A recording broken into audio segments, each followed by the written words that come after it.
may God continue being with you as you listen to His word. And today, as we get to another day of listening to God speak to us, I think it must be day 6 of our Youth Week of Prayer. On this day 6, let's hear what God has in store for us through His word. And as we start, I'd like to request we have a word of prayer. Let's bow our heads, close our eyes as we pray. Precious Lord, it's one of those moments I come before your presence and humble myself, admitting that by myself I can do nothing good. Anytime people think I have delivered, it's you working through me. And so God, I've got into that opportunity again when I need you to come and whisper your words into my ears.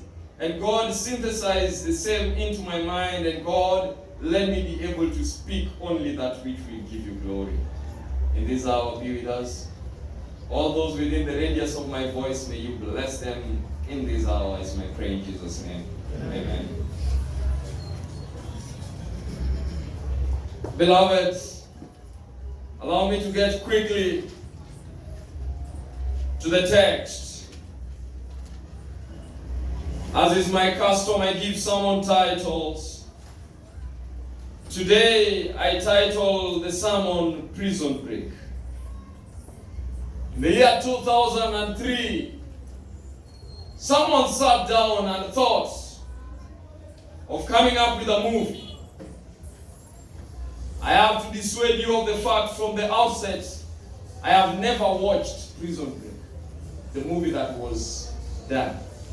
In fact, it's today when I learned, as I was looking for a sermon title, and I was looking for, what is this Prison Break? And I learned the story of Prison Break. It is a story of a young man who was an engineer. And he had helped to design a certain prison. And the prison he had helped to design, his brother was arrested for a crime he had not committed. And his brother was placed in that prison. I don't know. Just believe. Okay? Believe what I am telling you. I don't know. I just think it's true. But it was an interesting narrative. And some of you are like, hey, the preacher recommended. I didn't recommend. I gave you a sermon title. So listen to us. So what happens after that, I don't know. I just know there was a designer, engineer, brother arrested for something that he did not commit. And then the brother comes and finds himself into prison and designs how he wants to help his brother escape from prison. In the book of Hebrews chapter 2, under the sermon title, Prison Break. Hebrews chapter 2. This one we start from verse 1. Therefore, we ought to give the more earnest heed to the things which we have heard, lest at any time we should let them sleep. Now listen to this. We need to take seriously the things we learn in church, lest at any time we let them sleep. We allow them to just go like that. Listen. For if the word spoken by the angels was steadfast, and every transgression and disobedience received a just recompense of reward, how shall we escape if we neglect so great a salvation? Beloved, this is the most difficult question in the Bible. How shall we escape if we neglect? Beloved, there's a difference between neglect and forgetting and all these other words. Neglect is you know what is right, you know you should do what is right, but you turn your back on what is right. Neglect. Eish. Young people, I know you're the ones who understand neglect. Neglect is when your father says you need to be back in the house before sunset, and you just decide to come after the sun, as if you're waiting for the sun. That's neglect. Neglect is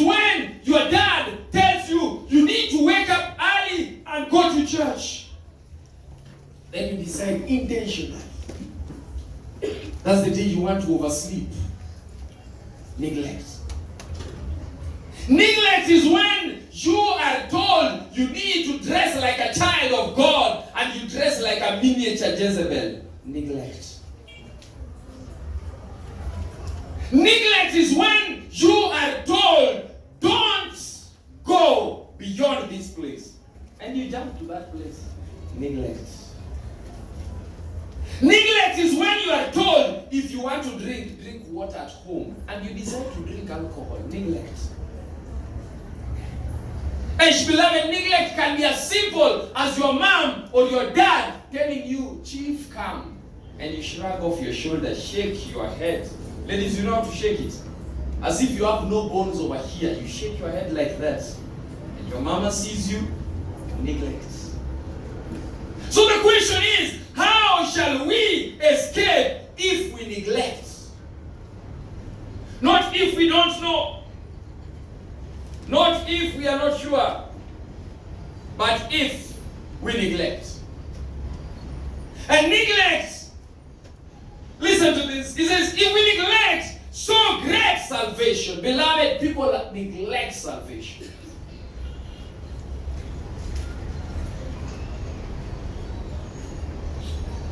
In these COVID times, neglect is when you are told, put on a mask, and you say, we are not boarding. That's neglect. Neglect is when you are told, this is the way, walk ye in it, and you say, I am not walking. I look for my own path. Beloved, the Bible says, how shall we escape if we neglect so great a salvation, which at first began to be spoken by the Lord, was confirmed unto us by them that heard him, God also bearing witness of them, both with signs and wonders and with diverse miracles and gifts of the Holy Ghost according to his own will. Listen to Hebrews chapter 2 from verses 5. I don't know what's happening to my left eye. Hebrews 2:5 says, for unto the angels hath he not put in subjection the world to come, wherefore we speak. But one in a certain place testified, saying, what is man that thou art mindful of him, and the Son of Man that thou shouldest visit him? You see the question being asked by the angel, what is special about man? Why, God, would you go down to look for man? What is man that thou art mindful of him? Young people, let's be relevant to the week of prayer. You know, it's a youth week of prayer when I am asking, what are you that your parents should be worried about you? Hey, are your parents worried about you? Are they? Or these ones of yours don't care? Hey, they've left you in the hands of, land. Are they also worried? These ones here are also worried. Hey, but who are you that your parents should be worried about you? You know, you find your dad cannot even eat because they're worried, where are you? And you, where you are, you don't care. In fact, you're even wondering, why is he worried? Can't he be worried about bigger things like 2022? You know, bigger things. MP, who will be the next MCA? Dad, why are you worried about me? And that's the same question that is being asked. What is man that God should be worried about man to the extent that God comes up with a plan of salvation? What is man that thou art mindful of him? And today I want you to understand, who are you that your parents are worried about you? Listen to the text. It says in verse 7, explaining who is man. Thou hast made man a little lower than the angels, and thou crownest him with glory and honor, and didst set him over the works of thy hands. Thou hast put all things under his feet. For in that he put all in subjection under him. He left nothing that is not under him. But we now see not yet all things put under him. We will understand that on Saturday. Let's go to verses 9. But we see Jesus. Now listen to this.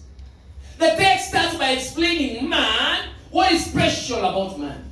Let me tell you, if nobody has ever told you that you're special, I have told you today, you're very special. There's no one like you on earth. No one. See, you're failing exams. You think others are failing. There's no one who can fail exams the way you are failing. You are special. There's no one like you. Listen, stop this issue of comparing yourself with others. The standard is Jesus Christ. The rest of the things be original. Let me tell you, when you were young, I was in the Pathfinder. Then I remember coming to Jamhuri Park for the Kampori. At Jamhuri Park. And when we were at Jamhuri Park for the Kampori, I remember us marching, and there was a guy who had all the honors everywhere. And this guy was from Western Kenya field. This guy was the ultimate commander of all the troops. Pan-African troops, he was the one who was commanding us. But let me tell you something. Later on, I got to understand that this guy, I think he must have been having one leg slightly shorter. But you know what? We didn't understand that. We thought that's the marching style. So you know when he was marching with some sort of a limp. All of us thought the new marching style is limping. But beloved, let me tell you, stop copying people. Don't copy people. The original. There's no one like you. You are special. Let me tell you, even if it was only for you, Jesus was going to come. I've studied that, I am sure. I know it. Even if it's only you. That's how serious God takes you. Leave these people who don't take you serious. You know, when you come to a place like church, it's when you realize that not everyone takes you serious. Even in church, at times you want to just sit at the front, then there's a visitor who has come. Let me tell you, here you find things are not equal. People don't think you are a serious guy, but relax. God takes you serious. And that's why leave this human problem. When people ask you, tell them I deal with God. You're worried about what God thinks about me. What do you think? No. These ones will discourage you.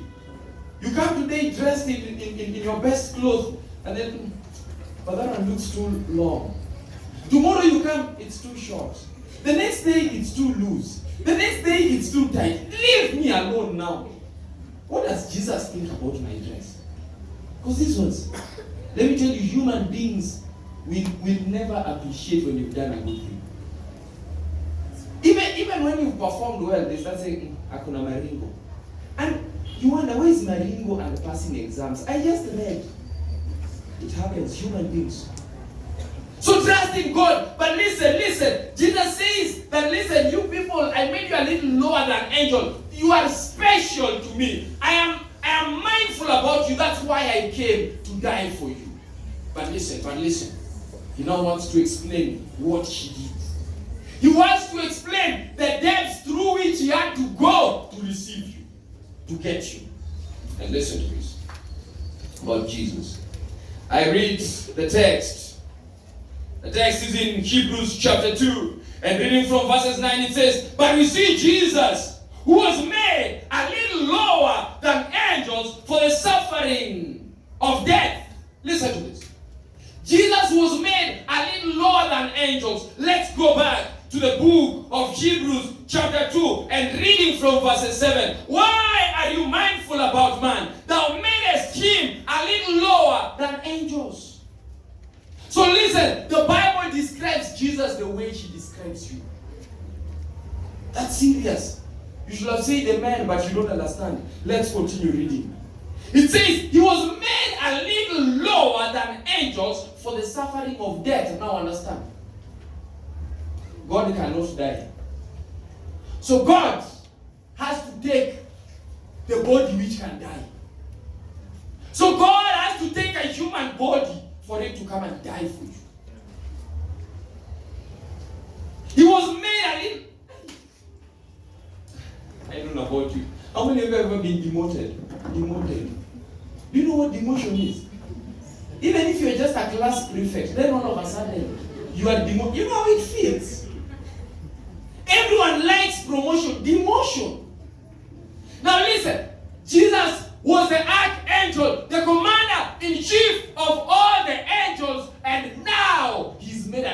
lower than angels. He says, I cannot save you as the archangel. I have to come to your level. Hey, I like Jesus for that. There's a text I know you will spend a lot of time arguing about. Can you be perfect? Is it possible? Yes.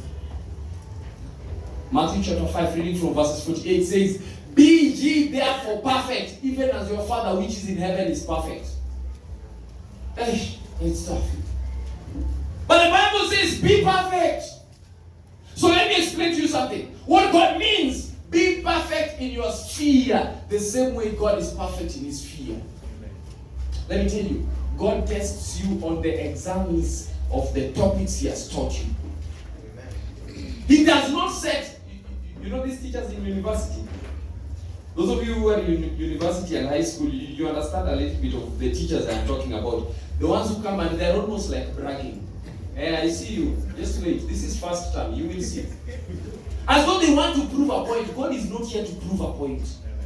In fact, allow me to explain to you the specimen of temptation. Before the devil tempts you, the devil has to present it before God. Amen. You know what happens? The devil, and this is biblical, it's in 1 Corinthians chapter 10, verse 13, which says, no temptation has taken you such that is not common to man, but God is faithful in that he will not allow you to be tempted beyond that which you are able to bear. But he will, with every temptation, make a way of escape that you may be able to bear it. So listen. The devil comes with the temptation and asks God, God, I want to go test Jane. Then you know what God says? Esh, bring, what are you taking to Jane? Then the devil says, look. Then God looks at it and says, no. This is not Jane's level. This is for Peter. Go bring the one that is for Jane. Why are you bringing for Jane Peter's problem? This one, Jane will fall. Go bring the one that Jane can handle. The devil, in my sanctified imagination, I see, have you seen young people who have been disappointed by the answer the mother has given?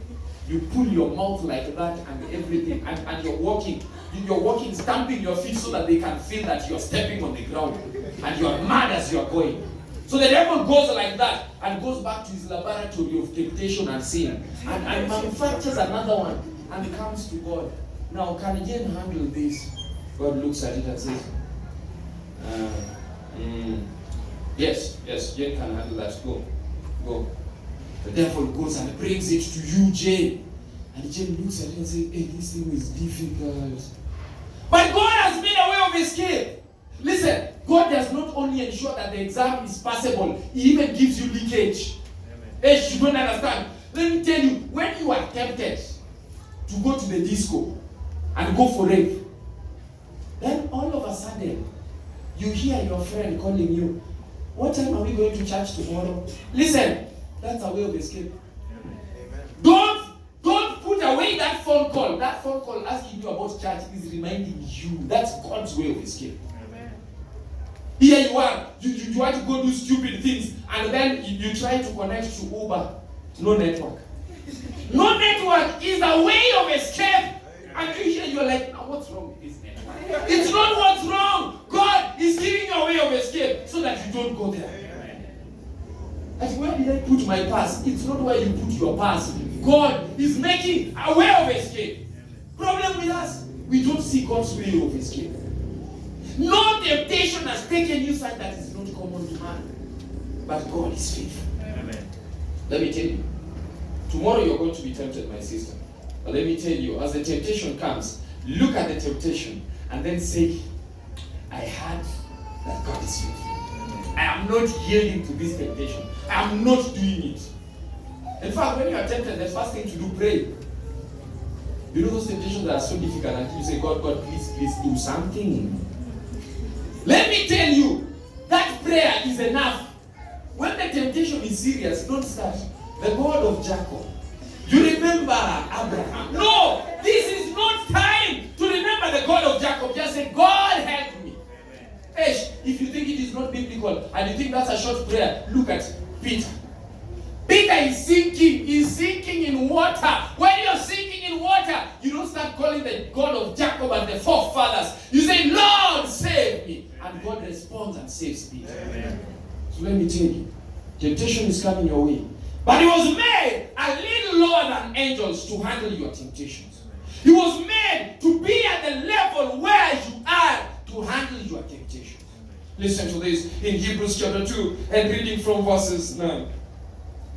For the suffering of death, crowned with glory and honor, that he was by the grace of God should taste death for every man. Amen. Beloved, what part of every don't you understand? The E or the Y? He should taste death for every man. Jesus came to taste death for you, that you may live eternally. Amen. That's serious. And I like that. That's why I'm talking of prison. The devil came to hold you captive. Jesus came to set you free. Amen. Today, I don't know what you're choosing. And listen to this in verses 10 of Hebrews chapter 2. It says, for it became him for whom are all things, and by whom are all things, in bringing many sons unto glory, to make the captain of their salvation perfect through suffering. For both he that sanctifieth and they that are sanctified are all one, for which cause he is not ashamed to call them brethren. Now listen to it. Jesus is not ashamed to call you my brother. Hey, let me tell you, here on earth, if you are behaving in a way that is shaming others, even people ask, is that your brother? We come from the same house. But Jesus sees you dirty in mud and still says, that's my brother. I have to go and sort my brother. He comes to the prison. And he comes to the prison because the brother is misbehaving and is there. That he should taste death for every man.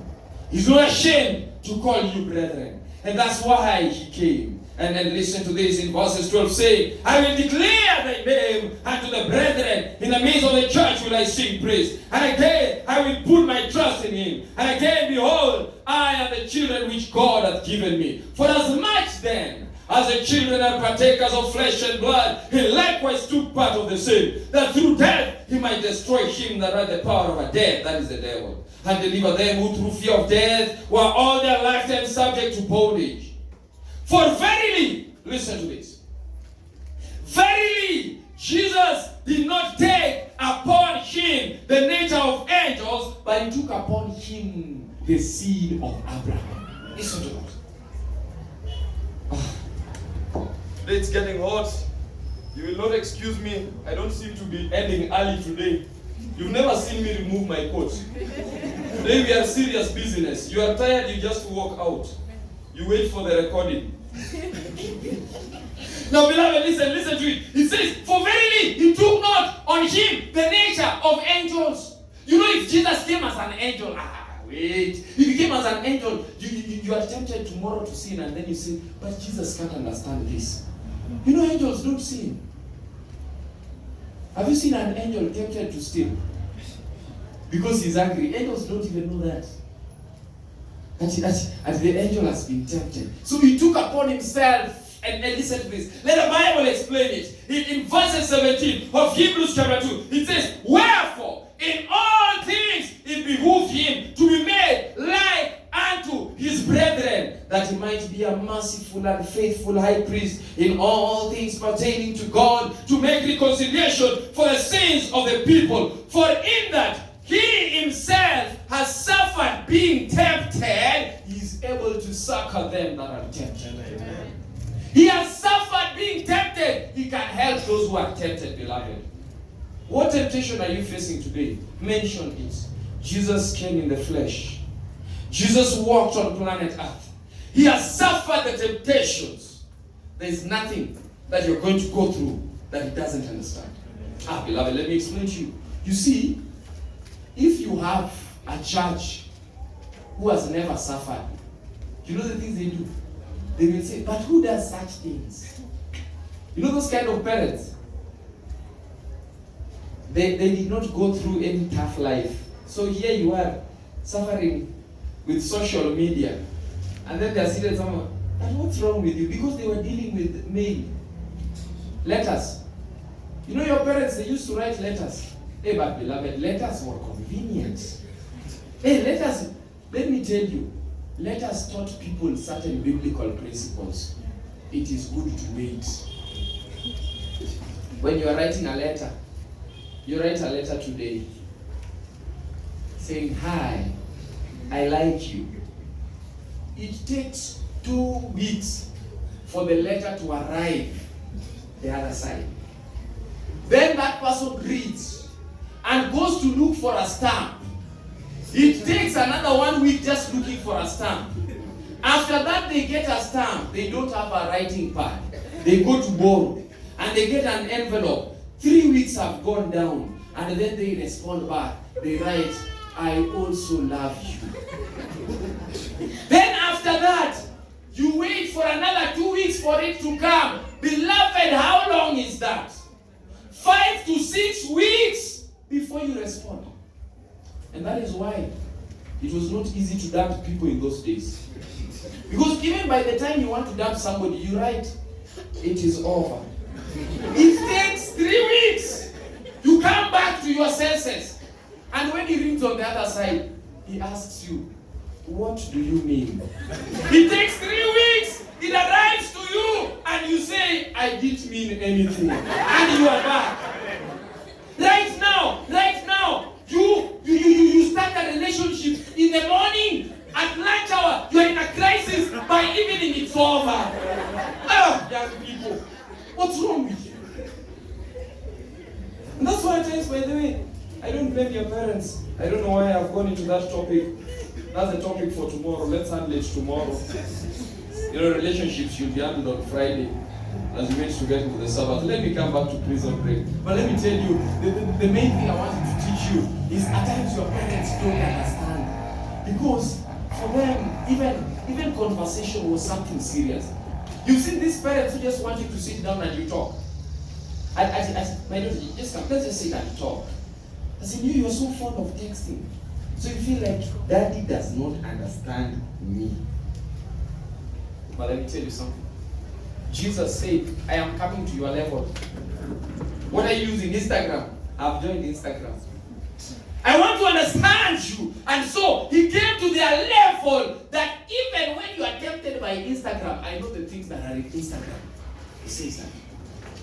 Jesus says, I came down to your level. The reason I came down to your level is so that I may understand you better. And let me tell you, have you noticed something?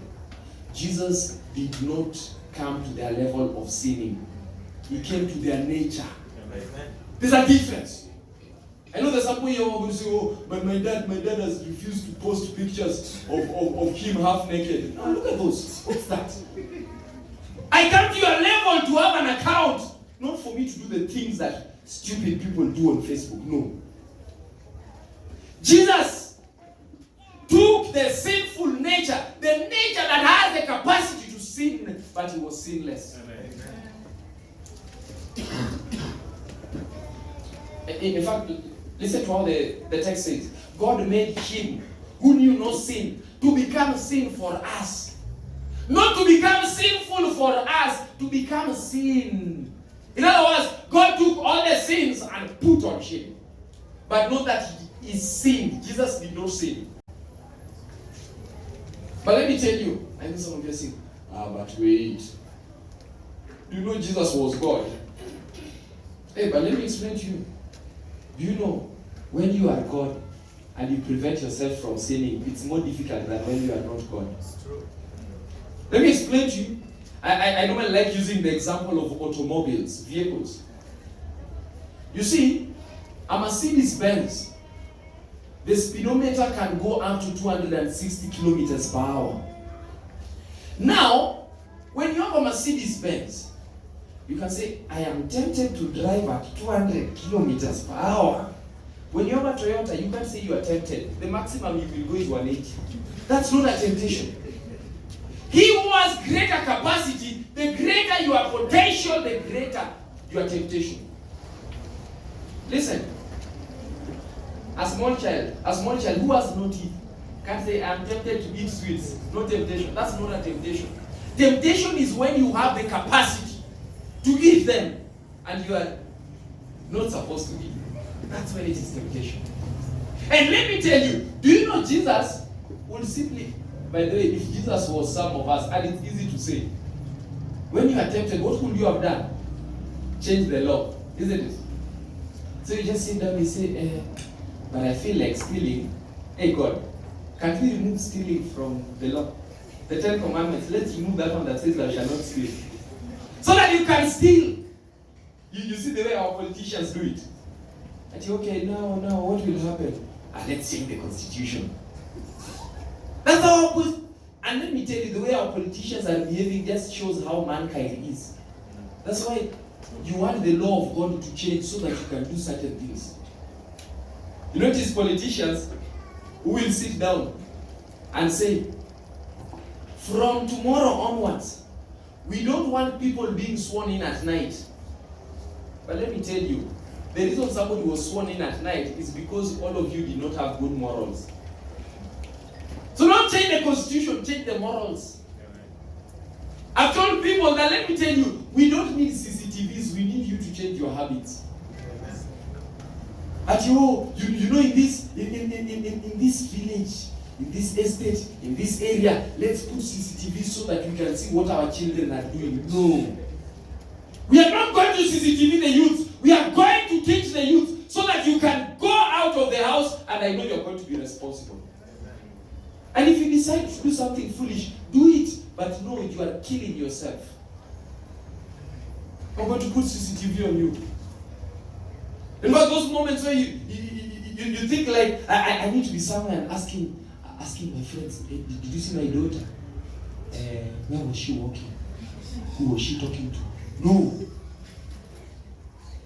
Let me tell you, choose the people you are going to talk to because your future is on your hand. Talk to the wrong people, do the wrong things, and let me tell you, you are killing yourself and you are staying in prison. Jesus came to set the captives free. These things that have held us in bondage, Jesus says, I've come to sort it. Listen to the book of Luke. Luke chapter 2. In Luke chapter 2, not Luke chapter 2, but Luke chapter 4. The Bible says in Luke chapter 4, reading from verses 18, the Spirit of the Lord is upon me, because He has anointed me to preach the gospel to the poor. He has sent me to heal the brokenhearted, to preach deliverance to the captive, and recovery of sight to the blind, to set at liberty them that are bruised. God, Jesus Christ, comes down. Listen to His mission statement. And this one you also find in the book of Isaiah. When you read in Isaiah chapter 61, that's the part that Jesus was quoting. You know, Jesus was fond of quoting the Old Testament. Jesus actually was quoting Isaiah 61 that says, the Spirit of the Lord is upon me because He hath anointed me to preach good tidings to the meek. He has sent me to bind up the brokenhearted, to proclaim liberty to the captives, and to open the prison to them that are bound. He came to break the chains of prison that have bound you. Beloved, let me tell you something. I don't know what chains have bound you, but look at your life.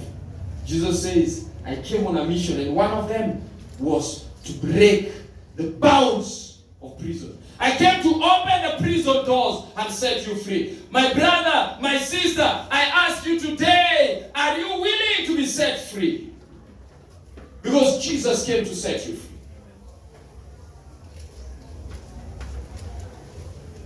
Listen, Jesus came to set you free. Who had held you captive? Let's go back to the book of Isaiah. Chapter 14. Who is this person who has held us captive? Young people, who has held you captive? Isaiah 14, reading from verses 12 says, how art thou fallen from the heaven, O Lucifer, son of the morning? How art thou cut down to the ground? Who didst weaken the nation? Listen. The person who weakens people is the devil. who didst weaken the nation. For thou hast said in your heart, I will ascend unto heaven. I will exalt my throne above the stars of God. I will sit upon the mount of the transgression in the sides of the north. I will ascend above the heights of the clouds. I will be like the Most High. Beloved, the eye syndrome is a disease that is plaguing many young people nowadays. We are chained by the eye syndrome. You know what the eye syndrome says? The Bible says, honor your father and your mother, that your days may be longer on earth. And you sit in your house, in your father's house, and you want to be the one who is above everyone. I like saying, under my rules, under my roof, under my rules. Hey parents, pick that. That line sounds nice. Under my roof, under my rules. You pay no rent in this house. You don't decide what is done in this house. You cooperate. You can be deported at any time. This house, you don't know how difficult it is to pay for electricity. But right now, let me tell you, the eye syndrome has plagued many young people. And let me tell you, this is what is causing us problems, young people. You sit and you want... Preacher, come slow, come slow. Don't make life difficult for young people. Come slow, I won't. You sit here. Your father is seated here. Your mother is seated here. And you are a girl. Then you strategize how you want to displace your mother in the house in pecking order. So you want your mother is not the one who is giving instructions. You give instructions. Mom, I am not cooking supper today. Did you hear? Yeah, your mom is like, I'm sorry, darling, I'm sorry. I didn't mean you cook supper. I meant chemsha chakula. Okay, I don't feel like. And the eye syndrome, I want to exalt myself. Let me tell you, it's the devil who brings that. Young people, right now, you want everything about you. Everything is about you, by the way. Let's not lie. Everything is about you. Do you know how young people gauge themselves nowadays? You don't gauge yourself whether you are loving. You gauge yourself whether you are liked or you have many followers on Facebook and Instagram. Do you know why young people are depressed nowadays? You are depressed because of one thing. Nobody has liked the photo you posted. Or you posted a photo and you only have 5 likes. 5 at the end of the day. You keep on refreshing the page, hoping it's an internet problem. Only 5 people have liked it. You pull it down. You go get another clothes, you take another photo. Put. Then you say, hey, wonderful, superb, lovely, gorgeous. They put all the big words and you're like, yes. Then tomorrow, the likes are over. They've started liking another one. We're looking for another photo. Young people, nowadays, you want instant gratification. I want my things now and today. And let me tell you, the reason I told you that story, that is why I am saying most marriages are ending up in divorce and separation right now. Why? Because people want instant things. Instant coffee, instant answers, instant marriage. It doesn't work like that. Young people nowadays, you annoy me 2 minutes, it's over. No relationship. Because you don't even know why you got into a relationship. It's over. I'm walking away. And your mother has been with your father with challenges. And says,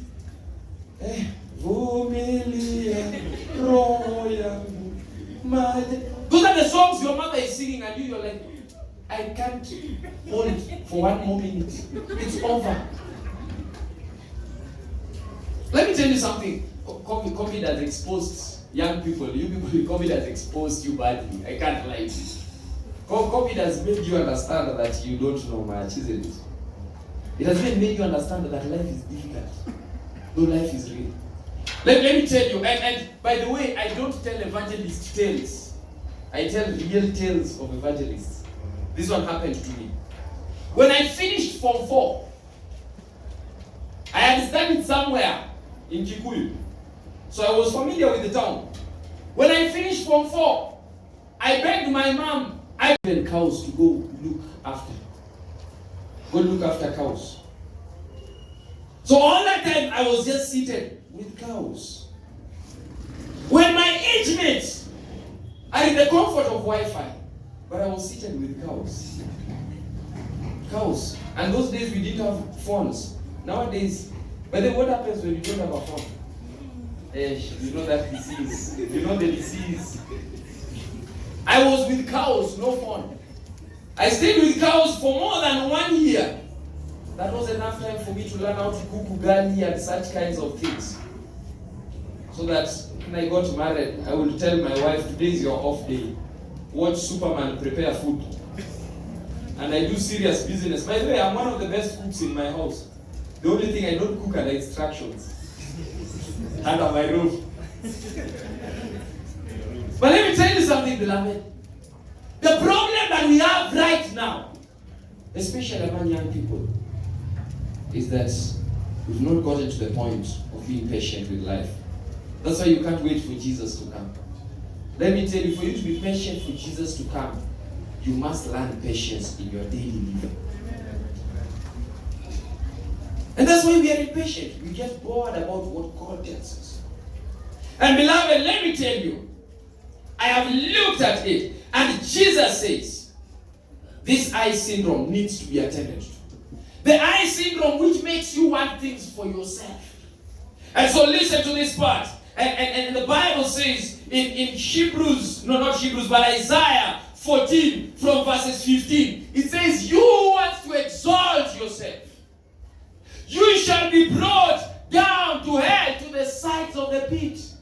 So Jesus tells the devil, you wanted to exalt yourself? I am going to bring you down. And listen, I like this part. It says, they that shall see thee, beloved, even if you don't want to go to heaven, for this cause, for this text that I am going to read, go to heaven. Go to heaven.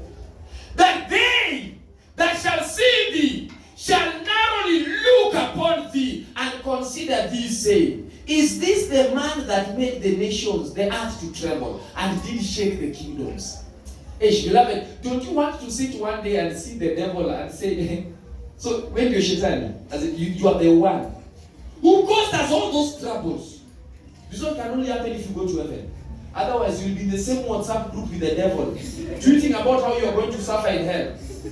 Let me tell you, they that shall see thee, and listen to this, it says in verse 17, are you the one that made the world as a wilderness and destroyed the cities thereof, that opened not the house of his prisoners? The devil wants to hold you bondage. God wants to set you free. Choose this day. And Jesus says, you want to know? Let me explain to you how I'm going to set you free. Because I am God. You know, God has a plan to set you free. And so what does God do? God sits down and says, I am going to set you free, but on my terms. So listen. All the other gods are killing their subjects. All the other kings and rulers of the earth are killing their subjects for them to rule. Jesus says, my kingdom is not of this world. I am not going to rule you by killing you. I am going to show you how I am establishing my kingdom. I am going to rule you by coming and dying for you. The other gods, as I told you the other day, are demanding for human sacrifice. Our God, Yahweh, Jehovah, is not demanding for human sacrifice. God is coming to offer himself as a sacrifice. God says the other gods, and beloved, today I say, choose your God wisely. Why do you choose the gods who are demanding for human sacrifice? Look at the way people choose nowadays. Somebody goes to a witch doctor. And what are witch doctors? By the way, have you heard the things that witch doctors are demanding? They demand things that you don't even know. Where will you get the tail of a crocodile? Surely. And a witch doctor will tell you, go bring the tail of a crocodile and the head of a white chicken. Now you get a chicken It's white and red, that one we talk.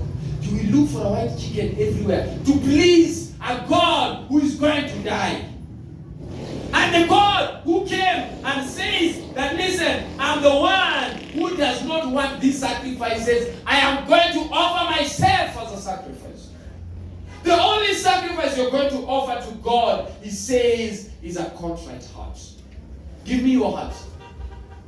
I don't want you to die right now. Just give me your heart. Why is it that boyfriends are looking for your heart? They're competing with Jesus. In fact, when a guy wants to be your friend, tell them, hey, my heart is with Jesus. Look for Jesus first. He will give you my heart. That's how to make it difficult. You don't tell, I'm going to think about it. No, look for Jesus. In fact, I like telling young ladies, if a guy approaches you who doesn't look serious, ask yourself, what did you see in me? What made you think I am this cheap? As in, you looked at all the ladies and you feared all of them. You only came to me, I was the simplest. How? That's why put your standard high. Tell them my heart is with Jesus. Just approach Jesus, he sorts it, and you have me. You can't approach Jesus, you can't get me. Simple. And it helps to filter. You don't fall into this dilemma that young people have of, I don't know, 5 ladies. I don't know which one to choose. Hey, Jesus will help you choose quickly. Just bring heart. Where's your heart? Is it with Jesus? No. Is it with Jesus? No. You just drop them like that without Jesus. Then you remain with the one with Jesus. I know you're like, but preacher, this one's with Jesus. Hey, some of them are not appealing to the eyes. You know, these ones, they have Jesus, but they don't have the appearance. Now, let me ask you, if Jesus can work on the heart, what is appearance? What is appearance? He that created the heart can deal with appearance too fast. Too fast. There's some people, these people, you look at their childhood photos and you ask, is this you? That's how Jesus can transform. Until somebody who was a nobody, you are looking at and you're not interested, all of a sudden you say, hey, nowadays you look refined. That's Jesus. So don't joke with Jesus. But beloved, the prisoners were held by the devil. Then Jesus comes. I love the scene. Let's finish with this scene on the cross. In the book of Matthew 27. In Matthew 27, I told you yesterday, Jesus died. And when Jesus died upon the cross, he died to set you free. In fact, when Jesus was dying upon the cross, the sin was the sin itself was a serious sin. When Jesus hangs upon the cross, the wrath of God against sin, the terrible manifestation of God's displeasure with sin filled the soul of Jesus with consternation. And that's why when the Father withdrew his divine countenance from the Son in that hour of supreme anguish, his heart was pierced with a sorrow that can never be fully understood by man. So great was the agony of the separation with the Father that physical pain diminished to nothing. In fact, what paid Jesus at the cross? At the cross, Jesus says, my Lord, why hast thou forsaken me? Eloi, Eloi, lama sabachthani. You know what he was saying? The pain of just seeing the Father turn his face was more painful than the nails. What is nails? The Father, let me tell you. Do you know the cross? For the first time ever, and for the last time ever, the Father and the Son were separated because of you. Sin. The Father could not bear with sin. And so, when Jesus became sin, when the sin of the entire world was upon him, it was for you. That the Father and the Son were separated for the first time ever since. Now the scene took place. I like the way Desire of Ages, page 753, paragraph 3 says, It says that hope did not present to Jesus his coming forth from the grave a conqueror or tell him of the Father's acceptance of his sacrifice. He feared that sin was so offensive to God that their separation would be eternal. You don't understand. As in, to set you free, to open the door of the prison, he went and did the impossible. He went where there was even no hope. Beloved, I told you the other day that Jesus did not die this first death. He went and died the second death from which nobody can come from. As in, he went where? He went where it had never been tested. Nobody had ever been resurrected from the second death. That's where he went. To set you free.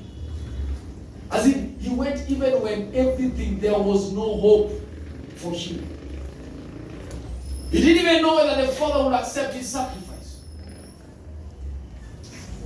And you know what? He went to that level. And that's why when you read the Bible says that the Son, beloved, even nature itself was mourning the Son of Man. Nature, the sun refused to look upon the awful sin. Its full bright rays were illuminating the earth at midday, when suddenly everything turned to darkness. The sun hushed. Nature itself seems to be weeping about its Savior. That point in time, around Dead Man's Hill, those who were standing there, as they saw the lightnings and the thunders and the darkness, they felt that God himself had come.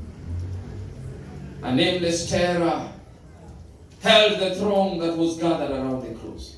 The cursing and the reviling that had been there ceased in the middle of half-uttered sentences. Men and women and children fell prostrate to the earth. Vivid lightnings flashed from the cloud and revealed the cross and the crucified Redeemer. Some attempted to grope their way back to the city, and they beat their breasts, wailing in fear as they went. Beloved, it was a solemn scene on Golgotha on that day. And at Golgotha, as things turned like that, the Bible says that around the 9th hour, the Son of Man gave up the ghost. But this was coincidental. The 9th hour was the time of the evening sacrifice. Let me tell you something. The Bible says that when Jesus died, and he had said it is finished, the curtain of the temple was rent into two. You need to understand sanctuary themes. There was a curtain that separated the holy place, the most holy place, the congregation, and the other side. There was a curtain over there. And then the high priest would always come to offer sacrifice behind the curtain. And as the high priest came to offer sacrifice on that day, he had a knife in his hand. And when all these things happened, and Jesus said it is finished, and Jesus gave up the ghost, you know what happened? The hands that could not be seen came and got hold of that curtain and tore it into two. And when he tore it into two, Desire of Ages 757 says, all terror and confusion. The priest is about to slay his victim, but the knife drops off from his nerveless hands and the lamb escapes. That's what happened on that day. The lamb that was about to be killed escaped when the priest, the knife dropped. Why? Because it was bringing an end to the animal sacrifices. Jesus died so that we can no longer go with animal sacrifices. He said, now, I'm making a new covenant with you. I will write it in your hearts. And Jesus says it is over. Jesus dies. And after Jesus has died, Joseph of Arimathea comes and picks Jesus. And when Joseph of Arimathea comes and picks Jesus, they go and bury Jesus. And let me tell you, when they buried Jesus, there was devilish triumph in hell. As the devil and his armies felt like, we've got this is it. I heard the preacher who quoted the allegory that when Jesus died, death and hell sat together. Death and the grave sat together, and they had a conversation. And death asks the grave, grave, I have given you over Jesus Christ. Do you still have him? And the grave says, yes, all is in control. It is fine. It is good. It is neat. We have done a perfect job. High five. The only thing they forgot is a Sabbath keeper. That's the only thing they forgot. So as Friday passed, it was preparation day, and Jesus has given up the ghost, and they have buried Jesus. Beloved, I read the text, and it says, listen to this. In Matthew 27:60 it says, and laid him in his new tomb, which was hewn out of the rock. He rolled a great stone to the door of the sepulchre, and departed. And there was Mary Magdalene and the other Mary sitting over against the sepulchre. Now, the next day, the day that followed the day of preparation, that is on Sabbath, the chief priests and the Pharisees came together and to Pilate. Listen to this. This is the highest level of hypocrisy I have studied. On Thursday, they could not enter the judgment hall because they will be defiled, because Sabbath is Passover. Now on Sabbath, when they should not be working, they come to Pilate. And when they come to Pilate, listen to what they say in verse 63 of Matthew 27. Sir, we remember that great deceiver, when he was yet alive, said, after 3 days I will rise again. Okay. Do you see things that don't add up? How can you be threatened when a liar has spoken? And you remember, the liar said that he will resurrect. See, he's a liar. So it's true, he won't resurrect. How do you say that somebody is a deceiver, he is telling lies, and you fear? But listen, they say, command therefore that the sepulchre be made sure until the third day, lest his disciples come by night and steal him away, and say unto the people, he is risen from the dead, so that the last era is worse than the first. So they're saying the disciples may come and steal him. So command that is done. Pilate said unto them, you have a watch. I have given you 100 soldiers, 100 battle-hardened soldiers. You have a watch. Go your way and make it as sure as you can. I love reading the Bible and marking the words. As sure as you can. Do the best you can to prevent him from rising, because you know you say he may rise. 100 soldiers were brought. The Bible says, so they went and made the sepulchre sure, sealing the stone and setting a watch. They didn't know Jesus was keeping the Sabbath. You know, you don't disturb Jesus on Sabbath. He rests. And he rested on Sabbath. But let me tell you. Hey, young people, listen to me. You remember the fourth commandment? What does it say? Remember the Sabbath day to keep it holy. 6 days you shall? 6 days you shall do what? I like telling people one of the most broken commandments by SDS is the fourth commandment. Not because you don't come to church, but because you don't labor for 6 days. 6 days you are lazy, but you remember the Sabbath. Beloved, you've broken it. You've broken. Remember the Sabbath day to keep it holy. That commandment does not end at remember the Sabbath day. It also says 6 days you shall labor. So go and work. Monday, go work. Sunday, go work. Let me tell you, you must work. Are you in your mother's house? Wash the dishes throughout. You must work. Work, work, work. This issue of being too holy until you can't work is breaking the fourth commandment. And Jesus said, I don't resurrect on Sabbath. Who works on Sabbath? Even angels don't come to roll the stone. Relax. It's Sabbath. Relax. And death and hell didn't know. So death comes and asks hell, Hey, day 2. How is everything? It's fine. It's fine. It's okay. Good. The thumbs up. But let me tell you, the Bible says, in the end of the Sabbath, as it began to dawn towards the first day of the week, came Mary Magdalene and the other Mary to see the sepulchre.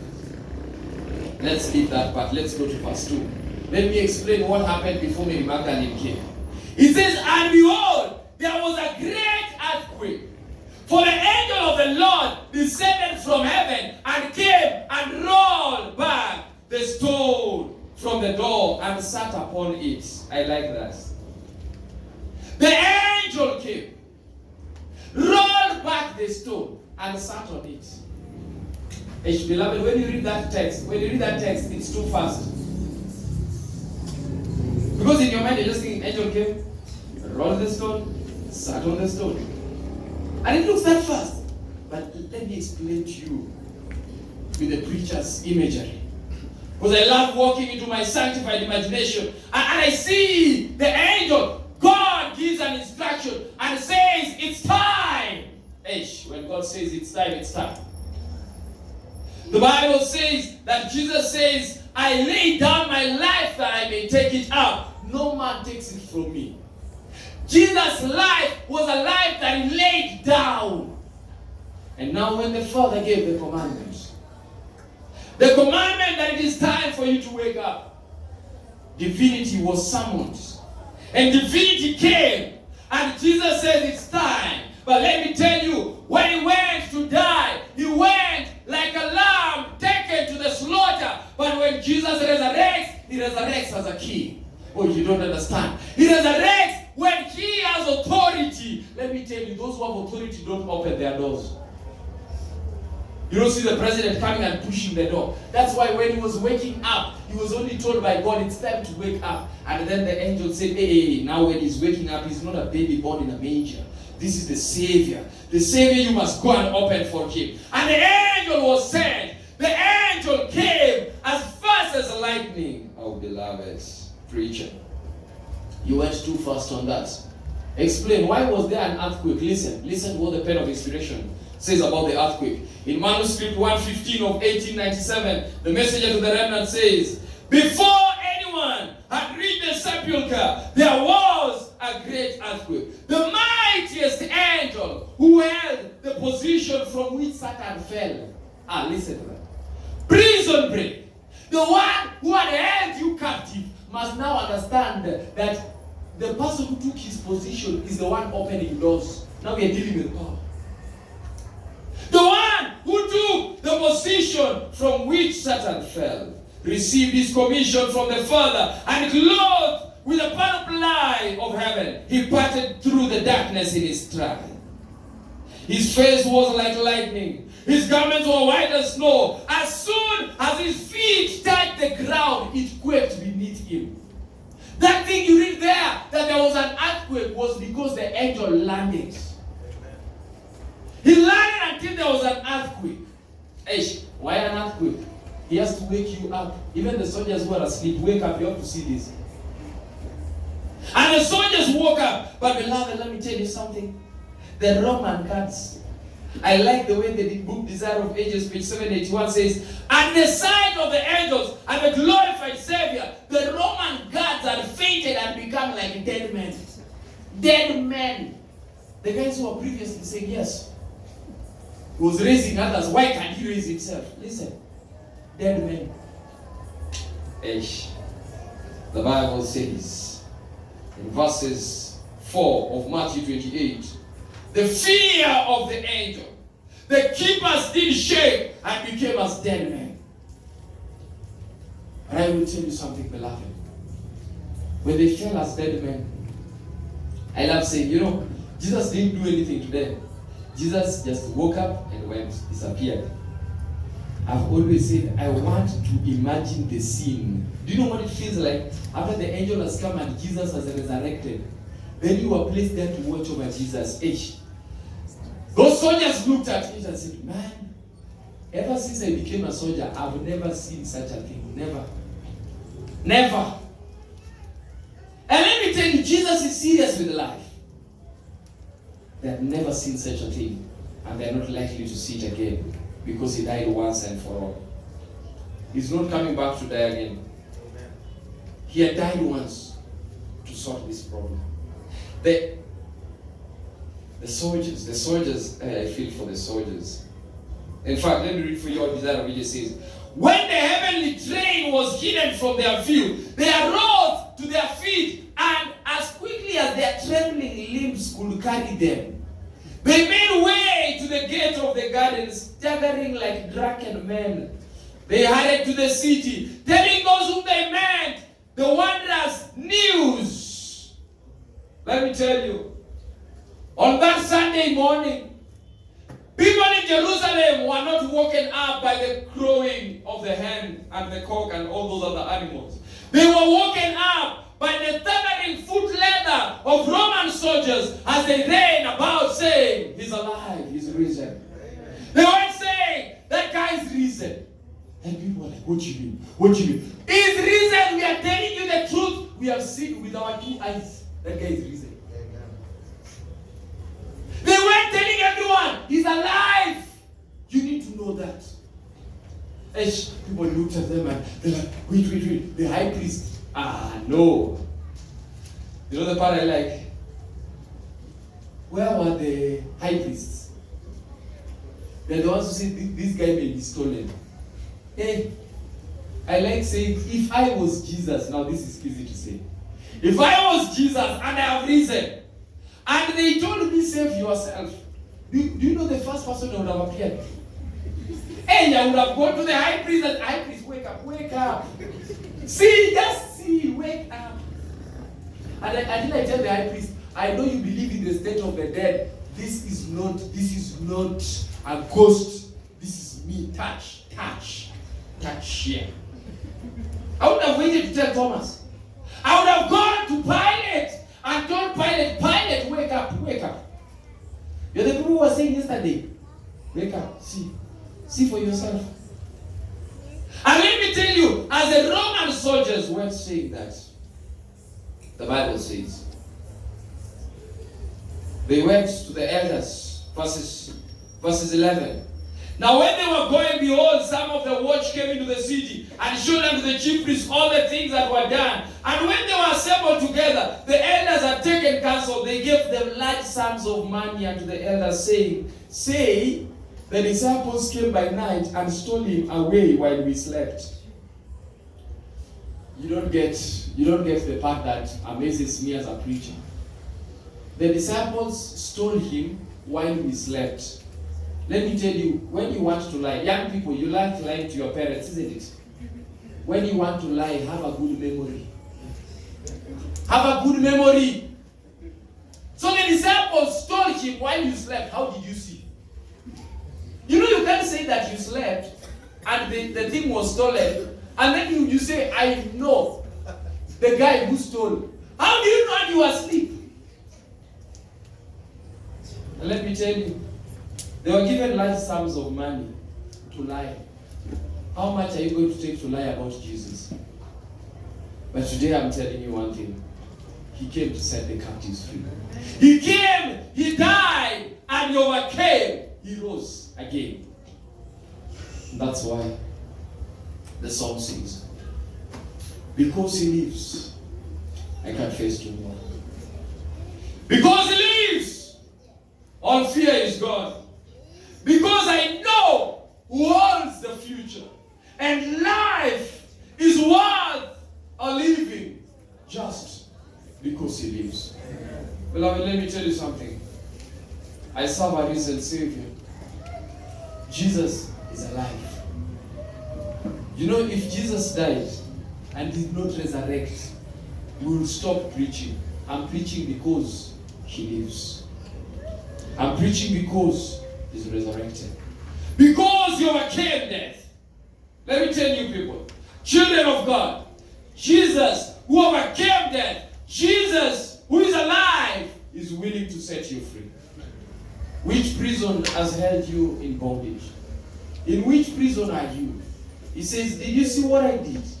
When I came from heaven, and I became like one of you, so that I can get you off from the prison,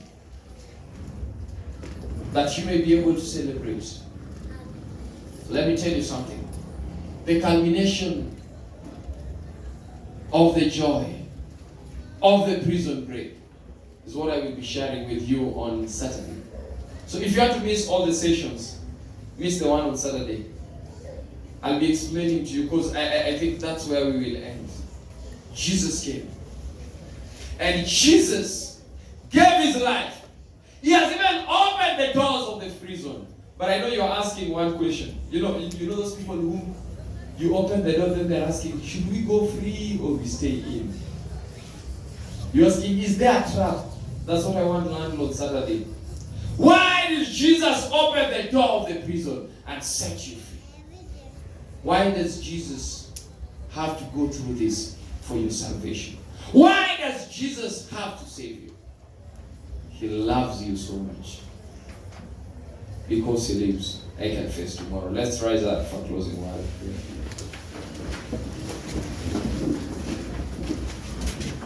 I think the love story is an interesting one.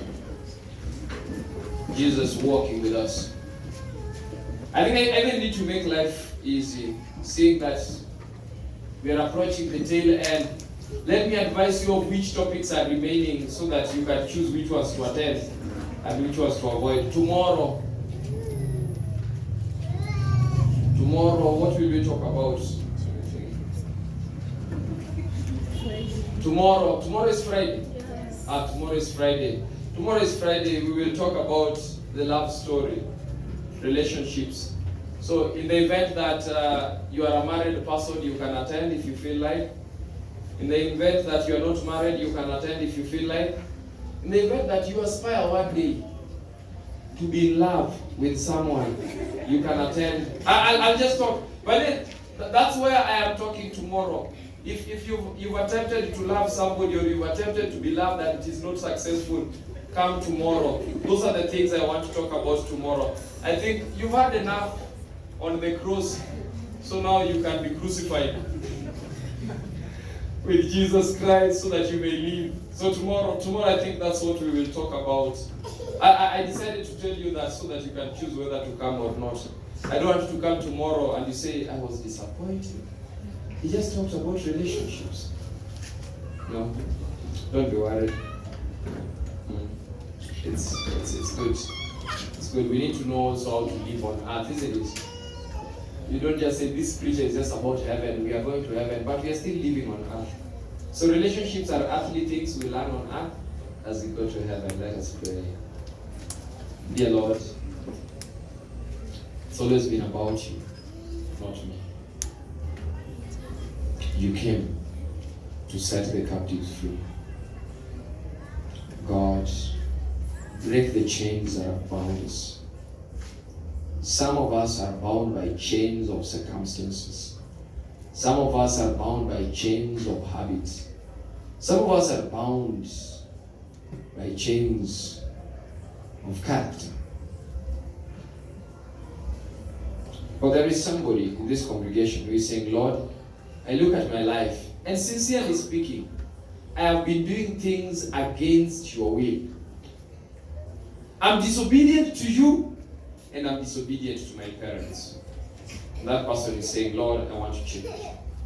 There's somebody who's saying, Lord, I've been walking against your will. I've been playing church. I have one character that I present in church. This humble, nice, holier than thou character. And I have another character that I present out there. The ruffian who does every other thing that is not biblical. And God, I am chained in this prison. And I want to be set free. There's somebody who is saying that, dear Lord. Look at that person from heaven and tell them, son, daughter, thou art loosed. Dear Lord, may you bless us. I ask that impress our hearts, that the things that you're teaching us, God, may change our lives. That some things we used to do, we will not do them anymore. That our lives will change for the better. We will live for you to do your will. at all times. That God one day, we may look at the devil narrowly and consider, is this the man that made life difficult on earth? Is this the man that made us go through all that? God, for us to see that, we must embrace you now. So God, we stretch our hands above, stretch your hands down, and grasp hold of our hands. And lift us up, is my prayer in Jesus' name. Amen. God bless you, and Lord keep you safe.